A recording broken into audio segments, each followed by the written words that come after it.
আজকে দেখাবো বন্ধুরা কিভাবে রাইস কুকার ঠিক করা যায়। তো এক কাস্টমার ভাই আমার কাছে এই রাইস কুকারটি নিয়ে আসছে ঠিক করার জন্য। তার ওয়ারেন্টি শেষ হয়ে গেছে এই জন্য। তো প্রথমে আমি এটাকে লাইন দিয়ে দেখব। আর আপনার বাসায় যদি এরকম রাইস কুকার নষ্ট হয়ে থাকে, যদি ঠিক করতে না পারেন, তাহলে আমার এই ভিডিওটা দেখে দেখে শিখে নেবেন। তো আমি রাইস কুকারের কর্ডটা লাগিয়ে নিলাম। এখন প্লাগ ইন করব বিদ্যুৎ লাইন। এবার সুইচ দিয়ে দেখবো বাতিগুলো জ্বলে কিনা। আপনাদের একটু দেখাচ্ছি, দেখতেই পাচ্ছেন লাইটগুলো জ্বলে না, তার মানে ভিতরে সমস্যা, হয়তো অটো অথবা ফিউজ গেছে। তো এইগুলো দেখবো কোনটা গেছে। তো এটাকে খুলে নিচ্ছি স্ক্রুগুলা। আর বন্ধুরা, আমার দোকানটা হলো মেইন রোডের সাথে, এই জন্য বাইরে থেকে অনেক নয়েজ আসে, তো কেউ কিছু মনে করবেন না। তো এখন ফিউজটা আগে মেপে নিব মাল্টিমিটার দিয়ে।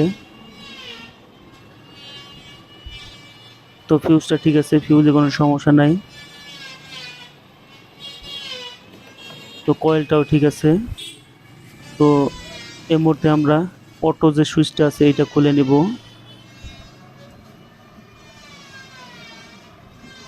এটাই প্রথম খোলা, এর আগে কখনো খুলে নাই, এটাই প্রথম সার্ভিসিং।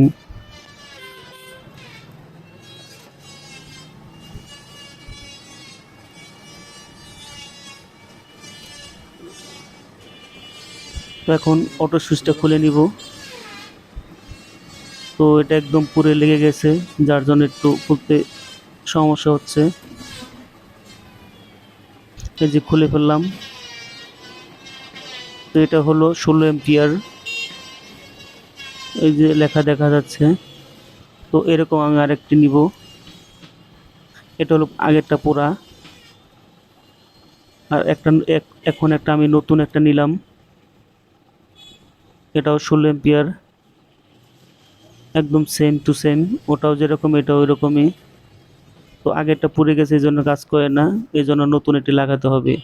তো বন্ধুরা, এগুলা জায়গা বুঝে দাম, এক এক জায়গায় এক রকম বিক্রি করে। তো আমি ওগুলো 100 টাকা করে বিক্রি করি, 100 টাকা 80 টাকা এরকম, যেটা ভালো মানেরটা। কিছু আবার 2 নাম্বার আছে, ওগুলা রেট কম, 50-60 টাকা হলে পাওয়া যায়, এটা সবচেয়ে ভালো কোয়ালিটি। তো আগে স্ক্রুগুলো লাগিয়ে টাইট করে নিচ্ছি। এখন সংযোগগুলো আবার করে দেবো আগে যেরকম ছিল ওরকম করে।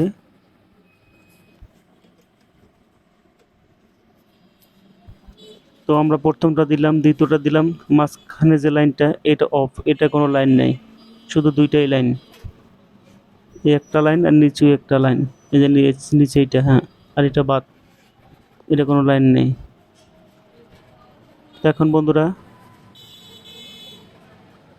চেক করব, দেখবে এখন লাইনটা আসে কিনা।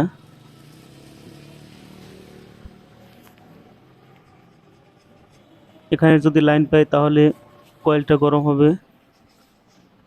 তো সকেটটা লাগিয়ে নিলাম।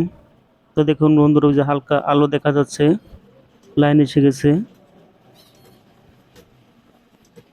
কিন্তু লাইনটা কিন্তু বাতিগুলো আপ ডাউন করতেছে। তো আমি যদি উপরের স্টিকারটা একটু খুলে দেখাই, তাহলে হয়তো বুঝতে পারবেন।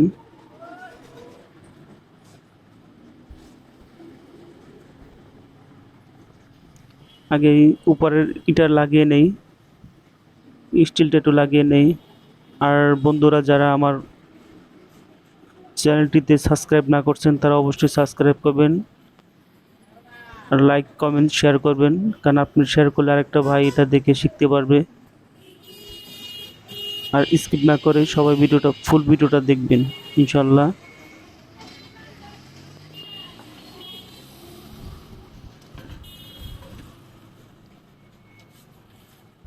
তো এখন লাইন দিয়ে আবার দেখাবো। উপরের এটা আমি একটু খুলে নেব, উপরের প্লাস্টিকটা একটু খুলে নেব, মানে যে স্টিকার জাতীয় যে একটা আছে এটা খুলে নিয়ে আপনাদের ক্লিয়ার করে দেখাবো।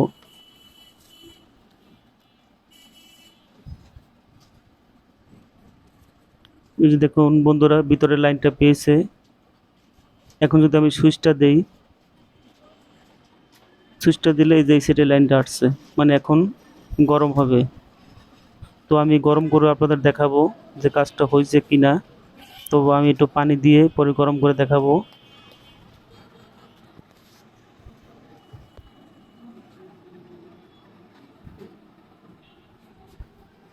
তো আমি হাতে করে একটু পানি নিয়ে দিয়ে দিলাম এখানে।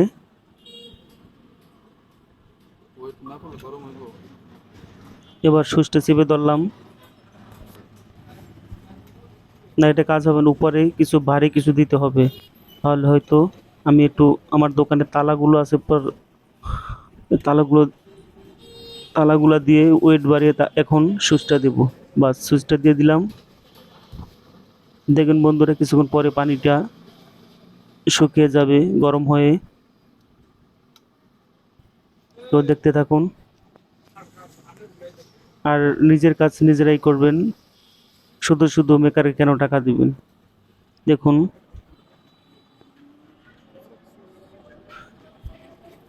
রাইস কুকারটা কিন্তু অনেক হিট হয়ে গেছে, আমি লাইনটি খুলে নিয়েছি। তো এরকম কিন্তু অনেকক্ষণ হিট থাকবে। এই যে পানিটা একদম শুকিয়ে গেল। আমি যদি আবার আরেকটু পানি দেই, আরেকটু পানি দিয়ে দেখাই। এই যে পানি নিলাম, আবার যদি দেখাই, দেখুন বন্ধুরা, এটুকু সময়ের ভিতরে অনেক হিট হয়ে গেছে।